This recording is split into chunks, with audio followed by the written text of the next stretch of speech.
Ishte një sukses i jashtëzakonshëm. Feedbacku nga partnerët, nuk di, ishte një emocion i jashtëzakonshëm. Prezantimi më dinjitoz edhe kokën lart. Nuk e kam pas ndonjëherë këtë lloj ndjesie. Kemi ardhur si Halexhi. Kemi ardhur me ishuj, me varka, me skelete, me fukarallik. Jam mbritëm ditës që t'jemi mega luks. Është një kryevepër, nuk di. Domethënë është prezantimi më dinjitoz që është bërë në këto 25 vite në Berlin. Po jo vetëm në Shqipërisë, po të gjitha vendet e nderit më parë i kemi mytë këtë radhë ne. Për shembull, vjet ishte Gjergjia, duket, mos gabohen, po nuk ka lidhje. Art, kulturë, qytetari, vlera, vlera, dashuri, safety, që është gjëja më e rëndësishme. Jemi ca shifra si jemi me këto prenotime. 25 është mbyllur, është sold out. Është sold out. Aeroporti Vlorës është shit dhe Vlora. S'ka hotele, më duhen hotele. Aeroporti Vlorës jemi afër përfundimit, por nuk jemi tamam në përfundim, ky është problemi. S'ka rëndësi, do përdorim Tiranë. Edhe kemi pistën që po mbyllet, por kemi akoma disa probleme me terminalin për arsye të furnizimeve. 25 është shitur. Tani ne mbyllim 26-ën këtu. Fillojmë chartera nga Gjermania, dje më ka ardhur konfirmimi, Schauensland fillon fluturimin, operimin me garanci në Shqipëri, që është super lajm, me shumë probabilitet dhe der turistik. Vetëm se kur kemi ardhur vjet, që kemi bërë gjitha të biseda, na shifshin akoma me lloj skepticizmi gjermanët, a? Nuk ka, mbrëm u zhveshëm nga çdo lloj dyshimi, nuk kam fjalë.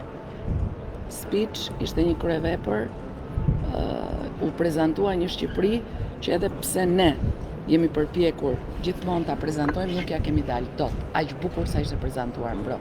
Dhe ishte një mozaik që kishte kap çdo lloj cepi. Edhe ato anët e errta që dikur ne i mbulonim bukur me stil, s'ka më anë të errta. Është sukses. Ky panajër ka mbaruar. Sinqerisht të them, ka mbaruar pa fillu akoma. Dje u mbyll. Është sukses. Po bëjnë kontratësh, ha. Patjetër. Jo, realisht jemi në një situatë që jo s'kemi qenë kurrë, por që do ishte vështirë të imagjinohej vetëm deri pak vite parë, pak fare, por ju them prapë që vjet kur kemi ardhur këtu ka qenë jo e lehtë, ka qenë situatë goxha skeptike. Kemi bërë shumë biseda, por pastaj vera e vjetshme na ka çliruar shumë, kanë ardhur shumë nga këta pararojat e vëzhgimit për të parë dhe arritëm në afro 400.000 turistë gjerman dhe këtë vit synojmë që të kapërcejmë gjysmë milionin të paktën në turistë gjerman. Po turistë gjerman janë vërtet një lloj testi shumë domethënës, sepse janë të ngadalë në marrjen e vendimit përpara se të hyjnë në një vend, pastaj janë komplet pushtues.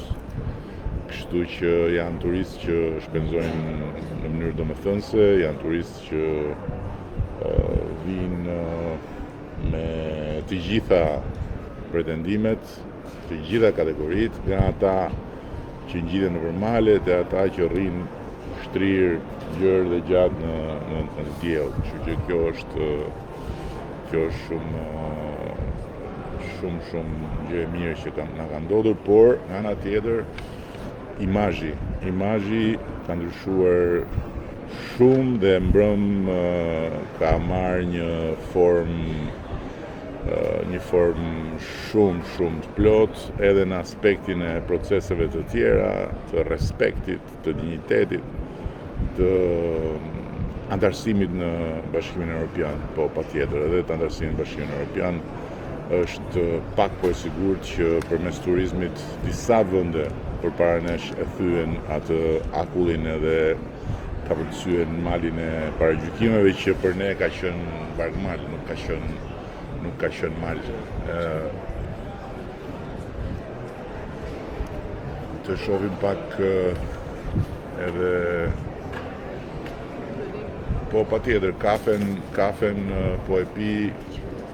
Nuk më dalin këto pyetjet këtu, nuk më dalin këto pyetjet, ku janë pyetjet? S'më dalin mirë këtu te faqja pyetjet. Po. Po ja dolën pyetjet, ishte pak sa fajim, po qa flet broçkulla, thot, po pse po flas broçkulla, Xhan? Çfarë broçkullash po dëgjon ti për shembull? Të duket broçkull që Shqipëria është vendi i nderit në panajirin global të turizmin në Berlin, që është panajiri më i madh në botë, që deri dje nuk na afronin as te dera dhe kur vinin me përpjekje vullnetare, siç e dëgjove, po nuk e ke dëgjuar se ke pas menen se e çuar që në mëngjes me iden për të hedhë helm këtu. Po gjithsesi nuk ka rëndësi.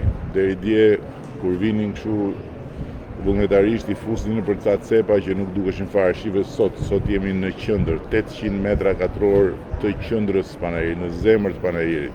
Vendi i nderit, Shqipëria, çfarë broçkulle? Për çfarë broçkulle ke fjalë? Vazhdo mos u dorëzo, po si dorëzohem, ku dorëzohem, pse dorëzohem? Nuk ka dorëzim sepse s'ka as temë për dorëzim këtu. Kjo është një betejë që do të çojmë deri në fund dhe di fundin. Për mua të paktën, se për Shqipërinë nuk ka asnjëherë fund, se Shqipëria do jetë në jetë, dhe për mua fundi është kur këtu që shikoni, këtë që shikoni këtu mbrapa me ka Albania këtu, ta marrim, ta vendosim tek tryeza e Bashkimit Evropian. Albania aty dhe Franca, Gjermania, Hollanda, Danimarka, të tjerët jenë aty bashkë në tryezë dhe emrat e të gjithëve aty kanë një peshë, kanë një forcë, kanë një kuptim. Antar të barabartë të familjes europiane. Ky është misioni dhe përpara përfundimit të këtij misioni, jo dorëzim që nuk ka, po s'ka pushim, s'ka gjumë, s'ka asnjë lëkundje. Dakor, kështu që mos faleminderit për inkurajimin, por nuk kam asnjë problem të kësaj natyre. A do e kaloni oqeanin? Unë me oqeanin nuk kam pas probleme ti i dashur, po ti që nge zgjuar në kënet sot, pas ke fjetur në kënet dhe zgjuar në kënet, unë me oqeanin nuk kam pas probleme dhe ti është sigur që e kaloj oqeanin sa herë të dua, edhe mos u çudit fare kur ta shikosh, jo do ta kaloj, po flas më shumë. Po ja lëm kohë se duhet të bëj një surprizë të këndshme ty edhe kënetës bashkë. Dakor? Shkreti unë çana gjetje, e kalon oqeanin tot.